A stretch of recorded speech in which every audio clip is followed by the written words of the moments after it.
Hello दोस्तों, आप सभी को मेरा नमस्कार और आप सभी का स्वागत है civil fundamental online teaching platform पर। तो जैसे कि हम हर टाइप के बाद क्वेश्चन प्रैक्टिस करते हैं और हमने bending moment and shear force की टाइप 1 कर ली थी और टाइप 1 में हमने काफ़ी चीज़ें पढ़ी थी जिसमें हमने टाइप्स ऑफ लोड के बारे में पढ़ा, हमने सपोर्ट रिएक्शंस के बारे में पढ़ा, टाइप्स ऑफ बीम के बारे में पढ़ा कि डिटर्मिनेट होते हैं और इनडिटर्मिनेट होते हैं।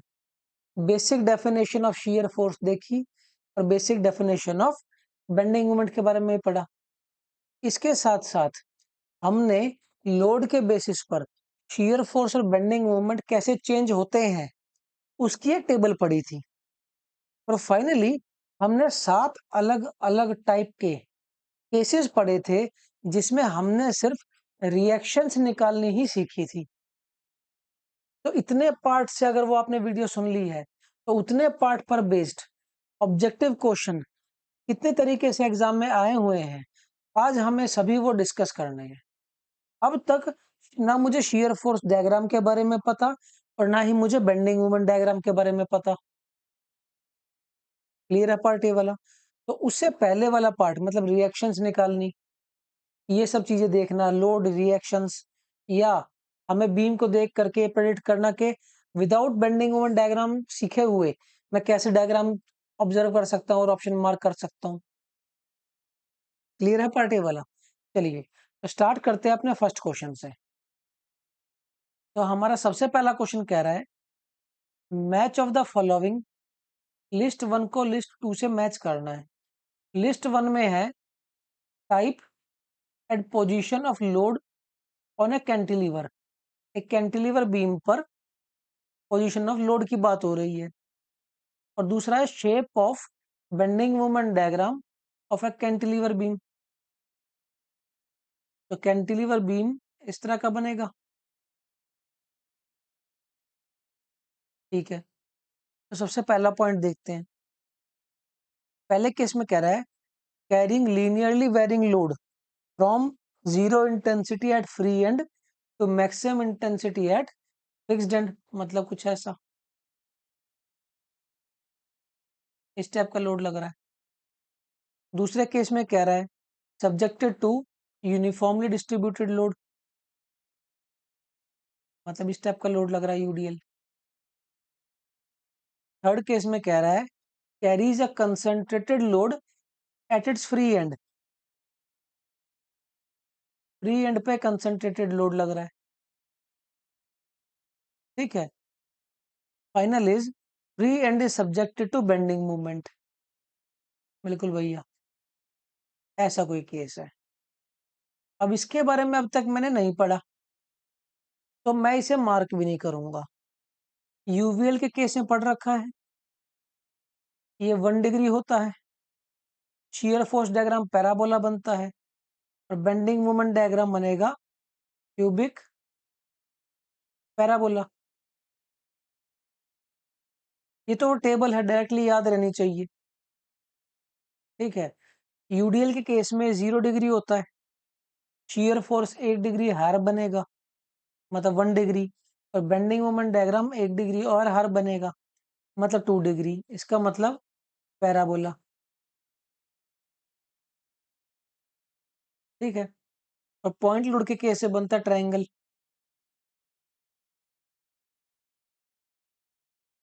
क्लियर पार्ट ए वाला? तो ए का क्या ऑप्शन हो गया? ए का हो गया थर्ड, ठीक है। बी का हो गया फर्स्ट, क्योंकि यूनिफॉर्मली डिस्ट्रीब्यूटेड लोड की बात हो रही है। सी का हो गया हमारा फोर्थ, क्योंकि जब फ्री एंड पे पॉइंट लोड लग रहा हो तो ट्रायंगुलर बनता है। और फाइनली अगर ए का थर्ड हो गया तो ये दोनों ऑप्शन गए। बी का सेकंड है तो मतलब ये ऑप्शन भी गया। तो हमारा ऑप्शन कौन सा हो गया? हमारा ऑप्शन हो गया ए।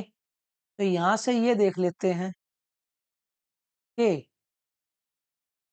और ये ऑप्शन एक बार देखने पड़ेंगे, हमने एक गलती कर दी इसके अंदर।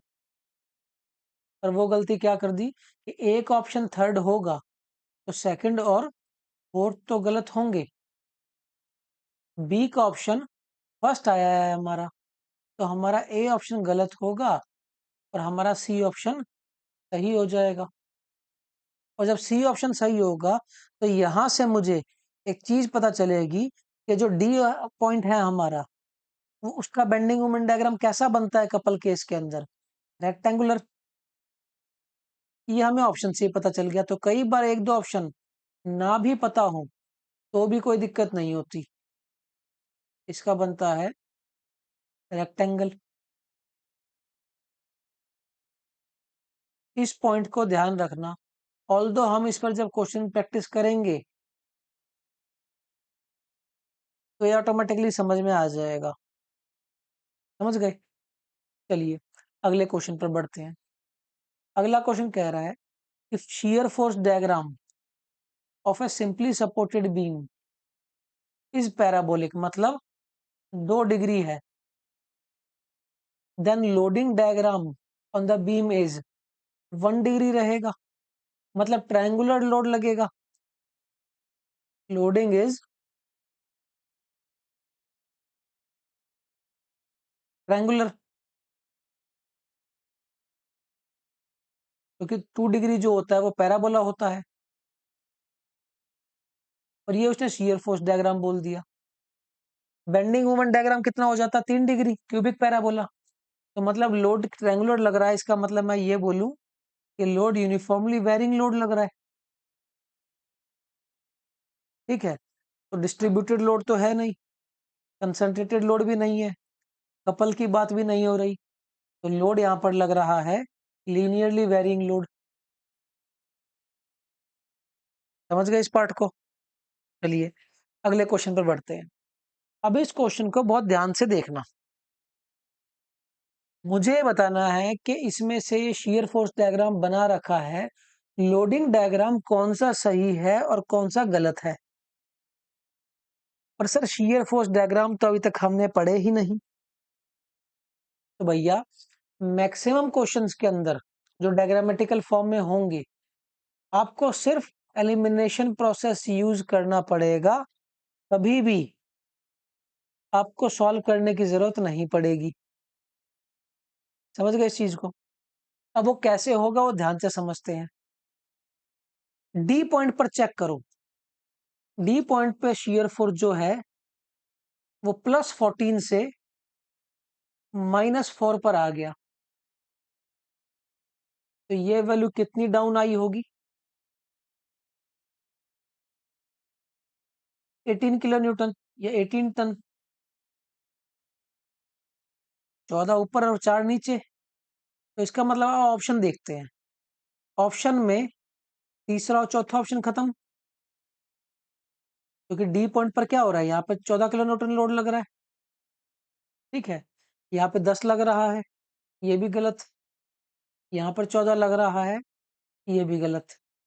तो 3 ऑप्शन तो ऑटोमेटिकली हमारे गलत हो गए। समझ गए इस पार्ट को? ठीक है। अब ऑल्दो मेरा ऑप्शन ए मार्क हो गया यहाँ पर, बिना ये जाने कि shear फोर्स डायग्राम कैसे बनता है। पर फिर भी एक चीज और बताते हैं। डी पॉइंट से सी पॉइंट पर जो shear फोर्स का ये वेरिएशन है, ये कैसा है?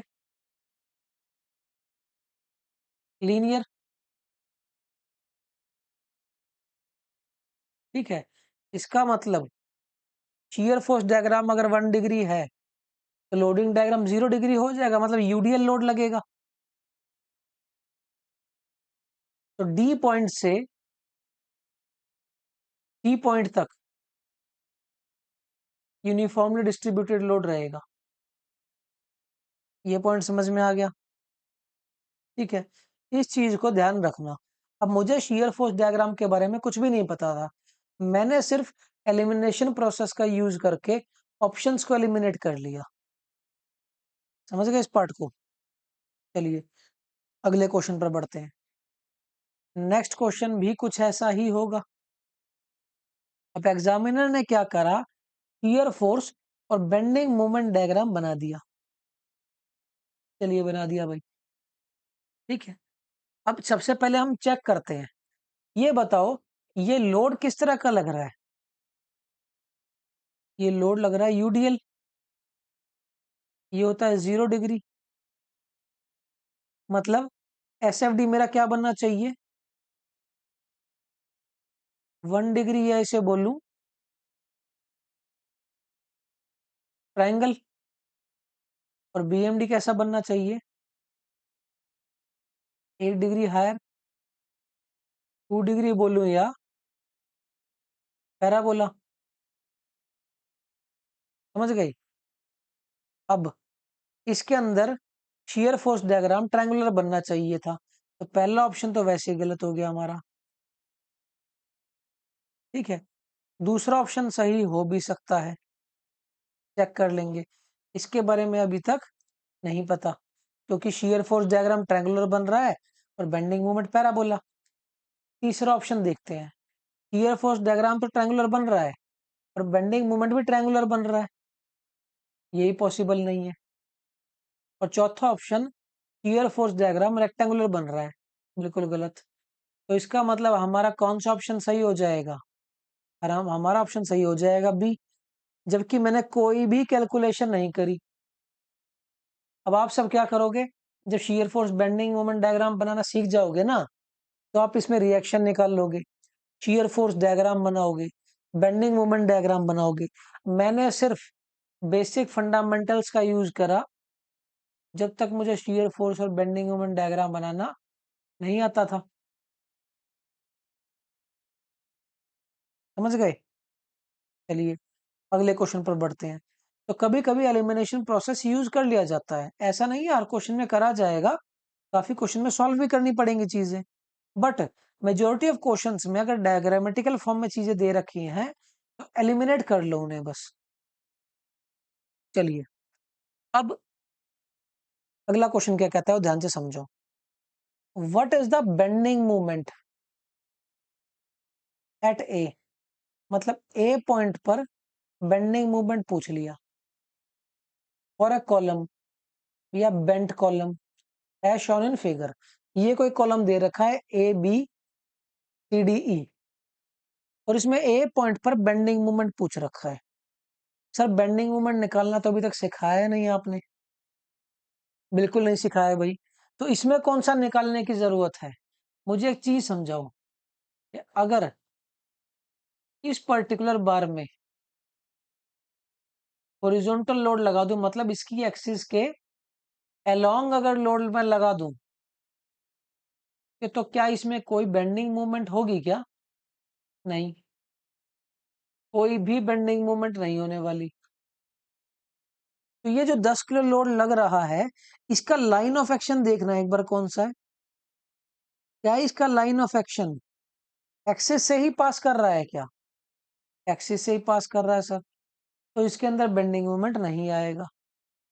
ठीक है, इसका मतलब इफ, इधर नोट में एक पॉइंट बहुत इंपॉर्टेंटली ध्यान रखना है, और वो पॉइंट होगा क्या?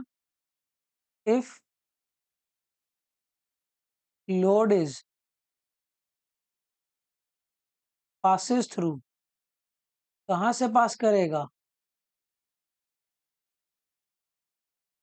पासिस थ्रू द एक्सिस या the centroidal axis, the axis या centroidal axis, then it will only subjected to, it will only subjected to axial force। सिर्फ एक्सियल फोर्स लगेगा ऐसी सिचुएशन के अंदर। तो इस चीज को हमेशा ध्यान रखना, ऑब्जेक्टिव पर्पस से ये काम आएगी आगे चल करके। स्ट्रक्चर में भी इसका बहुत यूज होगा। चलिए अगले क्वेश्चन पर बढ़ते हैं।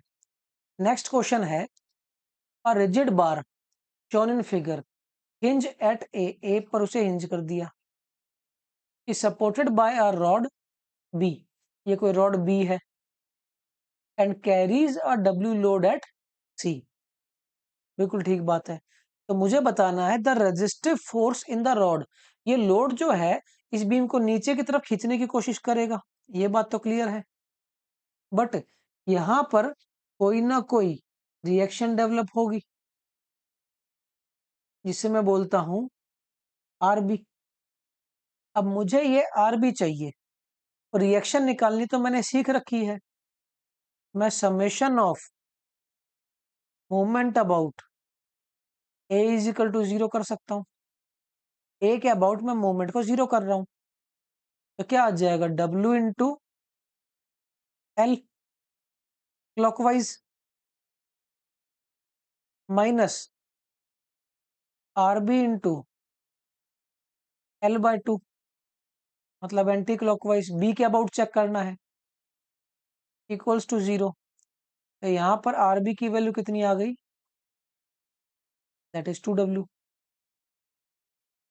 समझ गया क्वेश्चन का पार्ट। तो इसमें सिर्फ रिएक्शन निकालनी पूछी है एग्जामिनर ने, और हमें लगेगा पता नहीं कितना भारी भयंकर क्वेश्चन पूछ लिया। चलिए अगले क्वेश्चन पर बढ़ते हैं। नेक्स्ट क्वेश्चन को ध्यान से समझना भाई, बहुत ज्यादा इंपॉर्टेंट है। ठीक है, अब अगर मैं एक चीज ऑब्जर्व करूं, मैं फ्री बॉडी डायग्राम से भी बनाऊंगा और डायरेक्टली बता दूंगा। ठीक है, मुझे पूछ रखा है कि bending movement at C is, C पर बेंडिंग मूवमेंट कितना होगा। तो मैं क्या करता हूँ, फ्री बॉडी डायग्राम बनाता हूँ। इस टाइप का है, ठीक है, और ये इस टाइप का सेक्शन है, और मुझे इस पॉइंट पर सी पॉइंट पर बेंडिंग मोमेंट चाहिए। तो मुझे बताओ कि इस पॉइंट पर जब लोड लग रहा होगा इस तरह का लगेगा 1 किलो न्यूटन, और ये 2 किलो न्यूटन। इसके अपोजिट में फोर्स ऐसा 1 का लगेगा, और यहाँ पर ऐसा 1 किलो न्यूटन का फोर्स लगेगा। तो अगर मैं आपको बोलूं कि 2 की वजह से कितना मूवमेंट जनरेट होगा, 2 मल्टीप्लाइड बाय 1.6, तो वो यहाँ से क्लॉकवाइज आएगा। तो यहाँ से कैसा जनरेट हो जाएगा, एंटी क्लॉकवाइज।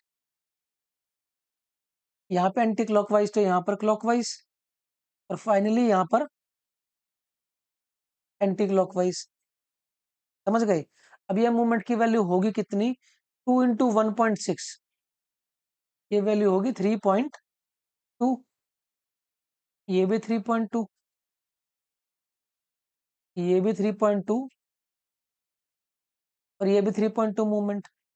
अब इस 1 किलो की वजह से जो 1 किलो न्यूटन लोड लग रहा है, उसका परपेंडिकुलर डिस्टेंस 1.2 लिया जाएगा, और सी पर मूवमेंट निकालना है तो उससे एक मूवमेंट इस टाइप का आ जाएगा, जिसकी वैल्यू कितनी होगी 1.2 इंटू 1.1, तो ये आ गया 1.2। अब इधर से क्लॉकवाइज है तो इसके अपोजिट में एंटी क्लॉकवाइज मूवमेंट लगेगा, कितने का, 1.2। तो टोटल मूवमेंट कितना हो जाएगा ये, -4.4। आंसर तो मैं यहां से भी मार्क कर सकता हूं इस तरह से। बट एक चीज दिमाग में रखना हमेशा, ठीक है, अगर मैं सी पॉइंट पर डायरेक्टली मूवमेंट कैलकुलेट करूं, तो सी पॉइंट से परपेंडिकुलर डिस्टेंस 2 का कितना है, 2 इंटू 1.6 क्लॉकवाइज मूवमेंट देगा, प्लस 1 इंटू 1.2, ये वैल्यू आ गई 4.4, और ये कैसी आई, क्लॉकवाइज। बट मुझे तो सी पॉइंट से चाहिए वैल्यू, तो उसके अपोजिट मूवमेंट लाई करेगा, तो 4.4 लाई करेगा एंटी क्लॉकवाइज। तो या तो इस तरह कैलकुलेट कर लो, equal and opposite force directly balance कर लो, वरना फ्री बॉडी डायग्राम बना लो। हम तो डायरेक्टली लगा देते हैं कि सी पॉइंट पर मूवमेंट चाहिए, 2 इंटू 1.6 और 1 इंटू 1.2, टोटल आ गया 4.4। और ये क्लॉकवाइज आया, अगर राइट साइड से क्लॉकवाइज है, लेफ्ट साइड से कैसा हो जाएगा, एंटी क्लॉकवाइज। तो सी पॉइंट पर निकालना है तो लेफ्ट साइड से ही चाहिए होगा मूवमेंट। समझ गए। चलिए अगले क्वेश्चन पर देखते हैं। अगले क्वेश्चन में कह रहा है bending movement at A, A पर बेंडिंग मोमेंट कैलकुलेट करना है। क्लियर है पार्ट ए वाला? तो ए पर जब बेंडिंग मोमेंट कैलकुलेट करना है तो इस लोड की एक्सिस कौन सी है? ये वाली। इसका परपेंडिकुलर डिस्टेंस कितना है? 105 mm, यहां तक। और लोड कितना लग रहा है? 40। ए पॉइंट पे मूवमेंट चाहिए तो मुझे ये डिस्टेंस चाहिए होगा 105 वाला। तो बेंडिंग मूवमेंट एट ए, इसकी वैल्यू कितनी आ गई? 40 multiplied by 105 kilo Newton mm। तो ये वैल्यू निकल करके आएगी 4200 किलो न्यूटन mm। अब ये मैं कैलकुलेट फ्री बॉडी डायग्राम बना के भी कर सकता था अलग अलग तरीके से। यहाँ पे लोड ट्रांसफर करता, फिर बी पर करता, बट मुझे ए पॉइंट पे मूवमेंट चाहिए तो मैं डायरेक्टली परपेंडिकुलर डिस्टेंस क्यों ना ले लूं? इतनी माथापच्ची क्यों करूं? समझ गए? हाँ, फ्री बॉडी डायग्राम की जरूरत पड़ती है जब मैं डायरेक्टली चीजों को एनालाइज नहीं कर पाता। चलिए इस क्वेश्चन के अंदर देखते हैं। A curved member with straight vertical leg, curve member है और स्ट्रेट वर्टिकल लेग है Y X, is carrying a vertical load at Z, यहाँ पे कोई लोड कैरी कर रहा है। The stress resultant in X Y segment, X Y segment पे स्ट्रेस आ रहा है तो वो किसकी वजह से आ रहा होगा? एक्सियल फोर्स की वजह से, बेंडिंग मोमेंट की वजह से, या शियर फोर्स की वजह से? ये फोर्स ऑफ एक्शन इसकी एक्सिस से पास कर रहा है। और हमने थोड़ी देर पहले ही पढ़ा कि अगर लोड एक्सियल एक्सिस से पास कर रहा हो या सेंट्रोइडल एक्सिस से पास कर रहा हो तो सिर्फ उस पर एक्सियल फोर्स लगेगा, कभी भी कोई बेंडिंग मोमेंट एग्जिस्ट नहीं करने वाला। समझ गए इस पार्ट को? चलिए अब बात करते हैं। एक कैंटिलीवर बीम है इन a curved in a plan, ठीक है, एक प्लान में एक कैंटिलीवर बीम है and subjected to lateral load, lateral load उस पर लग रहा है। Will developed at any section, किसी भी सेक्शन पर क्या चीज डेवलप होगी? बेंडिंग मोमेंट तो होगा, शियर फोर्स भी होगा। अगर मैं इस बीम पर लेटरल लोड लगा दूं इस टाइप का तो शियर फोर्स भी डेवलप होगा और बेंडिंग मोमेंट भी डेवलप होगा। ठीक है, अब ट्विस्टिंग मोमेंट डेवलप होगा या नहीं होगा वो मैटर करता है। ठीक है, इस पर लेटरल लोड लग रहा है, बट अगर इसी सेक्शन पर किसी रॉड पर अगर इस तरह का लोड लग रहा हो तो एक ट्विस्टिंग मूवमेंट भी जनरेट हो जाएगा। बट ये लोड तो इसकी एक्सिस के पैरेलल हो गया ना, यहाँ पर तो लोड पैरेलल लोड हो गया। जबकि हमें क्वेश्चन में बोल रखा है कि beam is subjected to, beam पर लोड लग रहा है, तो ट्विस्टिंग तो हो नहीं सकती क्योंकि ट्विस्टिंग तो तब होगी जब स्ट्रक्चर पर लोड पैरेलल लगेगा। तो सिर्फ एग्जिस्ट करेगा shear force and bending movement. समझ गए इस पार्ट को? चलिए अगले क्वेश्चन को देखते हैं। नेक्स्ट क्वेश्चन क्या कह रहा है वो समझो। A frame A B C D is supported by a roller at A, बिल्कुल ठीक बात है, एंड हिंज एट सी, ये भी ठीक बात है, as shown in figure. What is the reaction at roller? अब रोलर पर कौन सी रिएक्शन होगी? इस टाइप की रिएक्शन होगी रोलर पर। तो उसके लिए मुझे सी पॉइंट पर बेंडिंग मोमेंट जीरो करना पड़ेगा अगर रिएक्शन निकालनी है तो summation of moment about C is equal to zero. तो मैं कैलकुलेट करता हूं, यहां पे इसे लिखता हूं आर ए। अब सी की एक्सिस से ए का डिस्टेंस कितनी दूरी पर है? एल। तो R A multiplied by L. Clear party वाला? अब इन दोनों लोड्स का मोमेंट लेना है, पहले इस पी का लेते हैं, minus P into L/2 minus क्यों, क्योंकि C के अबाउट एंटी क्लॉकवाइज मूवमेंट आएगा, प्लस P इंटू L/2 इसकी वजह से, क्यों, क्योंकि इसकी वजह से क्लॉकवाइज मूवमेंट आएगा, इक्वल्स टू 0। तो RA की वैल्यू कितनी आ गई यहाँ से डायरेक्टली 0, क्योंकि ये तो एक दूसरे को काट देंगे। तो रिएक्शन एट रोलर कितना आ गया हमारा डी। क्वेश्चन समझ रहे हो, हमने सिर्फ रिएक्शन निकालनी सीखी थी और हम उसी के बेसिस पर क्वेश्चन प्रैक्टिस भी कर रहे हैं। अगला क्वेश्चन देखते हैं। Group 1 gives the shear force diagram, मतलब ये शियर फोर्स डायग्राम है, and group 2 gives the beam with supported and loading, मतलब जो ग्रुप 2 नीचे कहीं होगा ये लोडिंग डायग्राम है। अब मुझे बहुत ध्यान से चीजों को समझना पड़ेगा, ठीक है।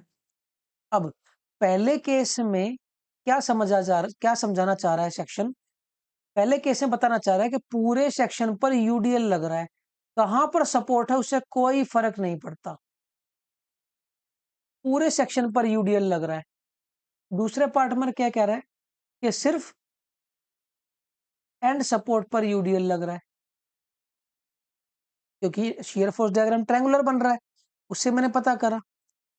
तीसरा, पॉइंट लोड लग रहा है स्ट्रक्चर पर, अब वो कितना लग रहा है वो देखेंगे बाद में। तो सबसे एक ऑप्शन तो कौन सा हो जाएगा, जब स्ट्रक्चर में सारे पे यूडीएल लग रहा होगा, तो मतलब ए का जो है वो 3 है। और बी के केस में क्या कह रहा था कि सिर्फ एंड्स पर यूडीएल लोड लग रहा होगा, क्योंकि एंड पे ट्रायंगुलर बन रहा है। तो जो बी का ऑप्शन हो गया वो हो गया फर्स्ट। अब इतने ऑप्शन से देखते हैं हमारे क्या आंसर हो जाते हैं, समझ गए।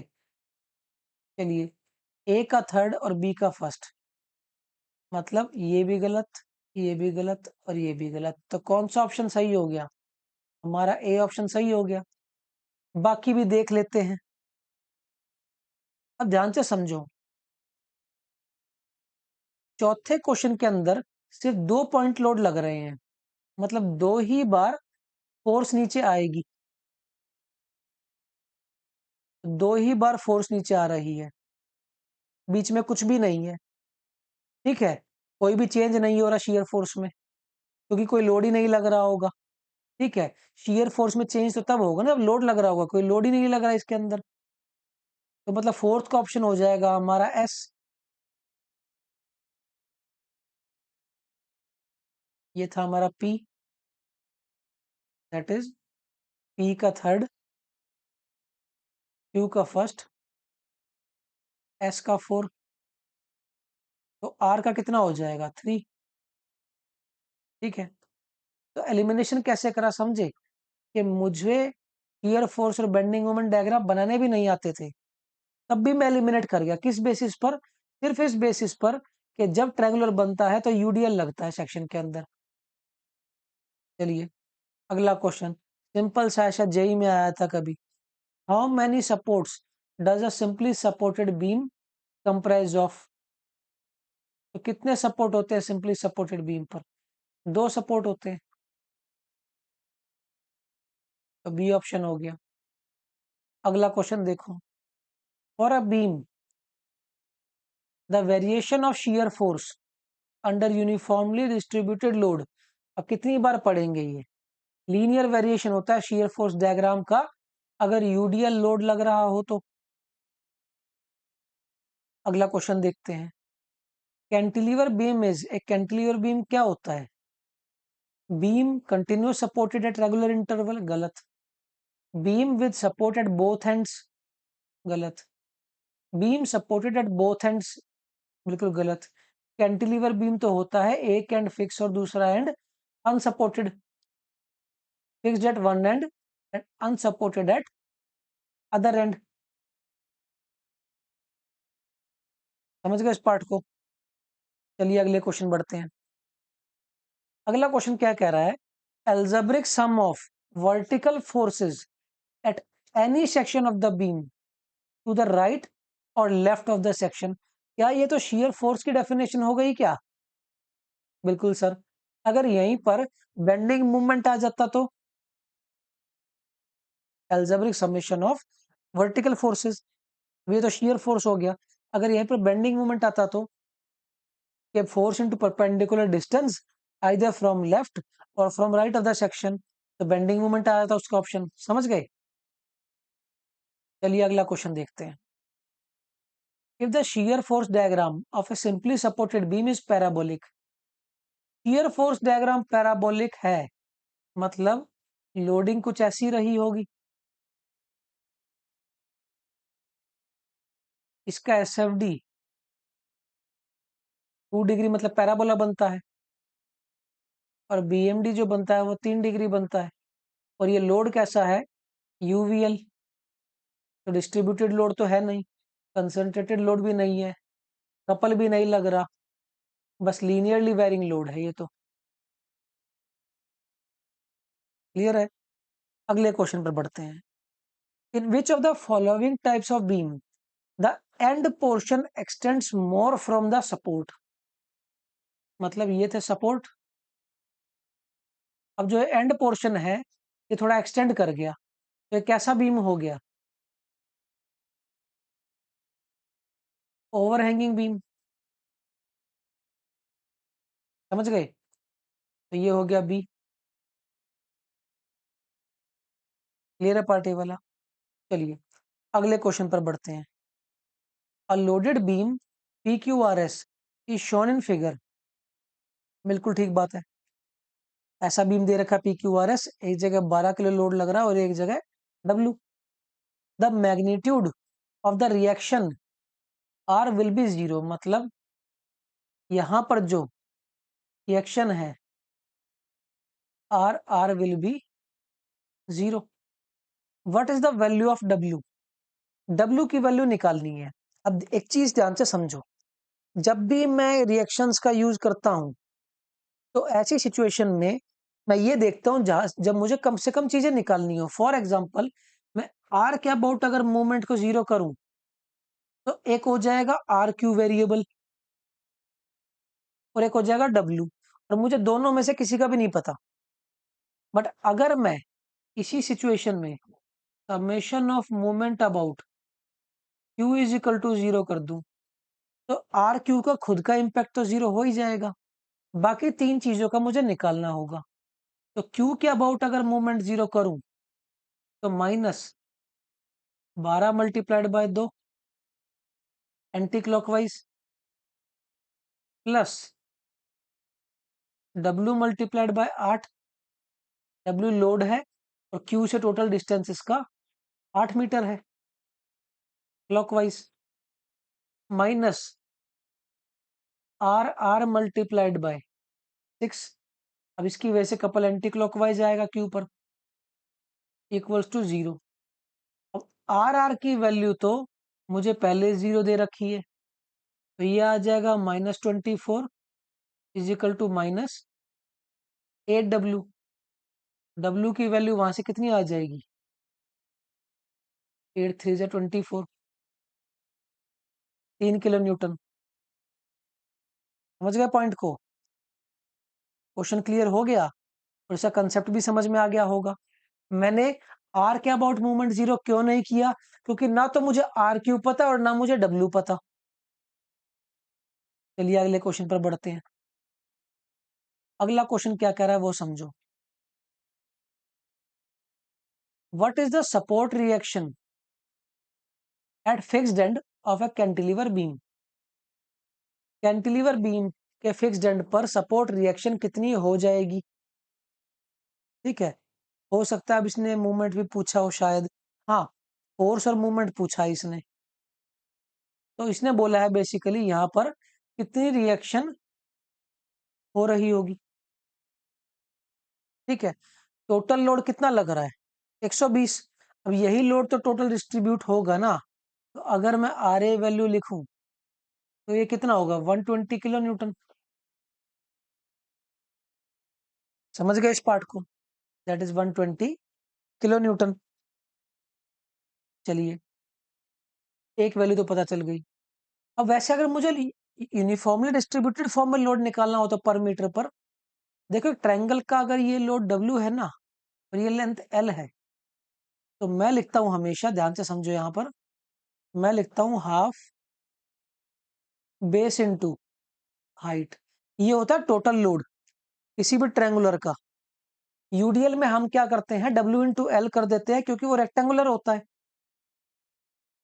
तो 3 4 12, तो W की वैल्यू आ गई 80 किलो न्यूटन पर मीटर। समझ गए इस पार्ट को? अब मुझे यहाँ पर बेंडिंग मोमेंट कैलकुलेट करना है एट ए। सबसे पहले तो सारा लोड निकालना पड़ेगा, वो तो 120 है ही, मल्टीप्लाइड बाय परपेंडिकुलर डिस्टेंस चाहिए होगा सीजी से, ये वाला डिस्टेंस। तो ये कितना होता है, 1/3 of total length is equal to 1 metre. 1 metre से अगर मल्टीप्लाई कर दूंगा तो बेंडिंग मोमेंट एट ए कितना आ जाएगा, 120 किलो न्यूटन मीटर। तो हमारा ऑप्शन कौन सा हो जाएगा, ए, क्योंकि मुझे सीधा ही लोड दे दिया इसके अंदर, कुछ करने की जरूरत ही नहीं पड़ी। अगला क्वेश्चन देखते हैं। The beam shown in figure given below is subjected to concentrated load and a clockwise couple. तो वर्टिकल रिएक्शन बता दो ए पर। ए पर जब वर्टिकल रिएक्शन बताऊंगा तो summation of moment about B is equal to 0 लिखूंगा। तो आर ए, कोई ना कोई यहां पर रिएक्शन लग रही होगी। बी के अबाउट मूवमेंट अगर 0 कर रहा हूं तो बी से परपेंडिकुलर डिस्टेंस कितना है, 8, और ये क्लॉकवाइज कपल दे रहा है, ठीक है, माइनस 50 मल्टीप्लाइड बाय 4, तो ये 50 kilo Newton anti clockwise couple दे रहा है, प्लस 120। इसे डिस्टेंस से मल्टीप्लाई करेंगे क्या 2 से, नहीं, ये अपने आप में ही मूवमेंट है, इक्वल टू 0। तो यहाँ पर आर ए की वैल्यू कितनी आ गई, R A multiplied by 8 is equal to 5 4 जा 20, 200 में से 120 गई, बच गया 80। तो आर ए की वैल्यू कितनी आ गई हमारे पास, 10 किलो न्यूटन। ये पार्ट समझ में आ गया। सिंपल सिंपल कैलकुलेशन है, रिएक्शन निकालनी हम डिटेल में सीख चुके थे, तो इतना सोचने की जरूरत नहीं होनी चाहिए। चलिए अगले क्वेश्चन में क्या कह रहा है। A cantilever beam A B is loaded, load ले रखा है सी से बी पर, यूडीएल लोड लग रहा है। What is the shape of bending moment diagram for portion A and C. जब कोई भी लोड नहीं लगता किसी सेक्शन पे, ठीक है, तो ऐसी सिचुएशन में इसका बेंडिंग, चलो इसका इसका तो हमें बेंडिंग मोमेंट डायग्राम बनाना है ना, तो बेंडिंग मोमेंट डायग्राम बनाना आप सीखना पड़ेगा, ठीक है, क्योंकि इसके लिए तो क्वेश्चन हमने करे ही नहीं। तो इस क्वेश्चन को हम अगले पार्ट में डिस्कस करेंगे जब हम एसएफडी और बीएमडी बनाना सीख लेंगे। समझ गए इस पार्ट को, जब हम बनाना सीख लेंगे। ऑल दो, अगर मैं आपको एक हिंट दूं तो मुझे ये बताओ, ए से सी के बीच में कोई लोड लग रहा है क्या, नहीं लग रहा। कोई शियर फोर्स में कोई चेंज होगा क्या, नहीं, शियर फोर्स रेक्टेंगुलर ही रहेगा, और बेंडिंग मोमेंट हो जाएगा इसका ट्रायंगुलर, लीनियरली वेरिंग टू ए। तो अभी ये करने की जरूरत नहीं है, जब हम ये कर लेंगे, शियर फोर्स और बेंडिंग मोमेंट डायग्राम पढ़ लेंगे, तो इस क्वेश्चन को डिस्कस कर लेंगे, ठीक है, और वहां पर तो ऐसे बहुत सारे क्वेश्चन डिस्कस करे जाएंगे। चलिए अगले क्वेश्चन पे देखते हैं। नेक्स्ट क्वेश्चन कह रहा है, a simply supported beam A B और span length L as shown in figure, point C is the mid point of the beam, ये मिड पॉइंट है बीम का, is subjected to UDL W kilo newton per meter in AC portion. Which of the following shear force diagram and bending moment diagram for the beams. मतलब SFD और BMD कौन सा diagram होगा जो नीचे बना रखे हैं उसमें से। तो एक बात तो क्लियर है कि एसी पोर्शन में जो एसएफडी बनेगा वो बनेगा ट्रायंगुलर, और बीएमडी जो बनेगा वो बनेगा पैराबोला। क्लियर है पार्ट ए वाला। तो पहला ऑप्शन डाउट में हो गया, ठीक हो सकता है। दूसरा ऑप्शन ठीक नहीं है, क्यों? क्योंकि शियर फोर्स डायग्राम में ये एकदम से नीचे वैल्यू आ गई। नीचे वैल्यू तब आएगी जब कोई ना कोई पॉइंट लोड होगा, तो ये नहीं हो सकता। तीसरे केस के अंदर सी बी पोर्शन में भी ट्रायंगुलर आ गया, जो कि पॉसिबल नहीं है। मैं सिर्फ शियर फोर्स को देख रहा हूं, सीए पोर्शन में नहीं होगा ट्रायंगुलर, क्योंकि सीए पोर्शन पर यूडीएल नहीं लग रहा। ठीक है। चौथे ऑप्शन के अंदर सी पॉइंट के बाद भी ट्रायंगुलर शेप जा रही है, इसका मतलब सी पॉइंट के बाद भी यूडीएल होना चाहिए था। तो मतलब चौथा ऑप्शन भी मेरा गलत है। ठीक है। सी पोर्शन तक ही ट्रायंगुलर वेरिएशन रहेगा, जो कि सिर्फ पहले ऑप्शन में दिखाई दे रहा है। ठीक है। दूसरे ऑप्शन में भी है। ठीक है। और दूसरे ऑप्शन में क्या है, सी पॉइंट पर सडन ड्रॉप हो गया। ऐसा नहीं होगा भाई, सी पॉइंट पे कोई पॉइंट लोड नहीं लग रहा कि चीजें नीचे आ जाएंगी। समझ गए इस पार्ट को? तो हमारा मोर अप्रोप्रिएट ऑप्शन कौन सा हो गया? ए।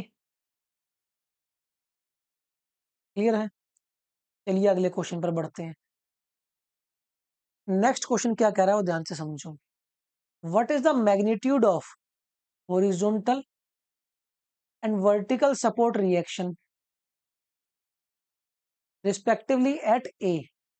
अब इसमें ए भी बता नहीं रखे, पर ए यही होगा, अंडरस्टूड सी बात है, क्योंकि दूसरा तो रोलर सपोर्ट है। तो यहां पर एक वर्टिकल रिएक्शन और एक हॉरिजॉन्टल रिएक्शन निकालनी पड़ेगी। यहां पर तो हॉरिजॉन्टल होगी ही नहीं बी पॉइंट पर, यहाँ पर तो वर्टिकल एग्जिस्ट करेगी। तो हॉरिजॉन्टल तो मैं डायरेक्टली निकाल सकता हूं कि अगर राइट साइड में 16 किलो न्यूटन लोड जा रहा है तो लेफ्ट साइड में भी 16 ही आएगा। मतलब H A is equal to 16 kilo newton. अब बात है वर्टिकल रिएक्शन की ए पर, तो उसके लिए तो मैं summation of moment about A is equal to 0 कर दूंगा। तो आर ए मल्टीप्लाइड बाय 4। ठीक है। और दो लोड भी जा रहे हैं, कौन कौन से? 24 किलो न्यूटन जो तो वर्टिकल लग रहा है, माइनस 24 मल्टीप्लाइड बाय 2। कैसा मूवमेंट इसकी वजह से? Anti clockwise. Plus 16 multiplied by 1.5। कैसा मूवमेंट इसकी वजह से? क्लॉकवाइज, क्योंकि बी पर मूवमेंट 0 कर रहा हूं। मूवमेंट एट ए पर नहीं, मूवमेंट एट बी पर 0 करा जाएगा, क्योंकि मुझे आर ए चाहिए। तो 4 RA इक्वल्स टू 24 टू जो 48, और 16 को 1.5 से मल्टीप्लाई करेंगे तो ये आएगा 24। ये इक्वल टू आया 24। आर ए की वैल्यू कितनी मिल गई मुझे? आर ए की वैल्यू मिल गई 6 किलो न्यूटन। समझ गए? तो एच ए भी मिल गया और आर ए भी मिल गया। तो ऑप्शन हमारा कौन सा हो गया मोस्ट अप्रोप्रिएट? बी ऑप्शन हो गया। समझ गए इस चीज को? चलिए, जल्दी जल्दी में ऐसी गलती कर दोगे कि हॉरिजॉन्टल को बाद में समझ लोगे और वर्टिकल को पहले। इससे होगा क्या? ऑप्शन सी हो जाएगा, क्योंकि फिर वर्टिकल रिएक्शन पहले आ जाएगी। तो इसलिए ध्यान से देखना एग्जामिनर ने पूछा क्या है। चलिए अगले क्वेश्चन पर बढ़ते हैं। In the frame as shown in figure, what is the horizontal reaction at left support? तो टोटल राइट फोर्स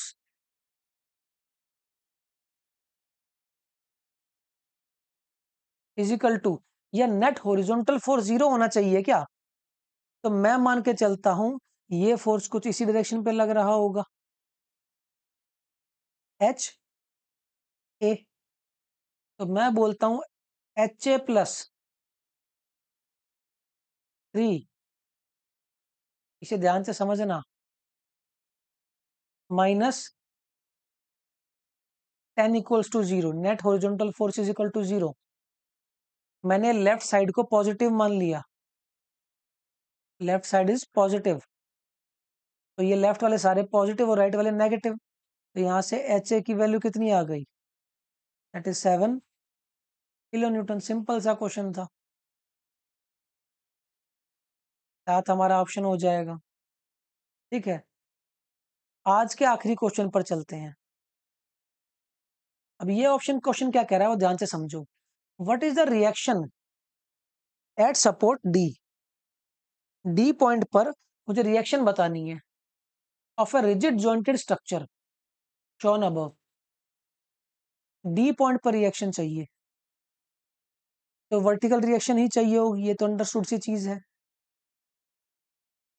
ठीक है, तो अगर मैं ए पॉइंट के अबाउट मूवमेंट 0 कर दूं, सोच के देखो, डी के अबाउट अगर मूवमेंट 0 करा तो ना मुझे आर ए पता, ना मुझे एच ए पता, और ना मुझे मूवमेंट पता। तो मैं क्या करता हूं, summation of movement about A = 0 कर देता हूं, क्योंकि मूवमेंट तो हर पॉइंट पर 0 होता है, ये तो हमने पढ़ा था। हाँ, बेंडिंग मूवमेंट 0 हो भी सकता है, नहीं भी हो सकता। जैसे ए पर बेंडिंग मूवमेंट 0 नहीं होगा, बट मूवमेंट तो होता है किसी पॉइंट पर बीम पर लगे हुए सारे फोर्सेस की वजह से, फोर्स इनटू परपेंडिकुलर डिस्टेंस। ए पर अगर मूवमेंट 0 करूं तो 20 × 6, ये 20 किलो लोड लग रहा है, इसकी वजह से clockwise movement, minus R D, इसे मैं आर डी लिखता हूं, मल्टीप्लाइड बाय 3, इसका परपेंडिकुलर डिस्टेंस 3 है, और इसका मूवमेंट कैसा जाएगा, एंटी क्लॉकवाइज, इक्वल्स टू 0। तो यहां से आर डी की वैल्यू कितनी आ गई, 40 kN। समझ गए इस पार्ट को? तो हमारा मोस्ट अप्रोप्रिएट ऑप्शन कौन सा हो गया, डी ऑप्शन हो गया। तो अब तक हमने सारे क्वेश्चन प्रैक्टिस कर लिए जो बेसिक बेसिक किसी भी एग्जाम में आए हुए थे। ठीक है, रिएक्शन निकालनी सीख ली, और रिएक्शन निकालना तो हमने अपने 7 केसेस में भी सीख लिया था, जो इनिशियली हमने क्लास करते वक्त अलग अलग बीम पर लोडिंग लगा करके रिएक्शन निकालनी सीखी थी। पर यहाँ पर भी हमने ऑब्जेक्टिव पर्पज से किस तरह सॉल्व करना है वो चीज सीख ली है। ठीक है, तो यहाँ पर शियर फोर्स और बेंडिंग मूवमेंट का टाइप 1 के क्वेश्चन के साथ चीजें कंप्लीट हो जाती हैं। नेक्स्ट क्लास में हम टाइप 2 पर पढ़ेंगे कि अब हमें सीखना है, अब तक हमने सीखा रिएक्शन निकालनी और वेरिएशन किसका कैसे होता है। अब हम आगे चल करके सीखेंगे कि शियर फोर्स और बेंडिंग मूवमेंट डायग्राम्स किस तरह बनाए जाते हैं। क्लियर है पार्ट ये वाला? तो दोस्तों, इसी के साथ हमारा आज का लेक्चर यहीं खत्म होता है। उम्मीद है आप सब अच्छे से पढ़ रहे होंगे और रिवाइज कर रहे होंगे। अगली क्लास में मिलेंगे एक नए लेक्चर के साथ।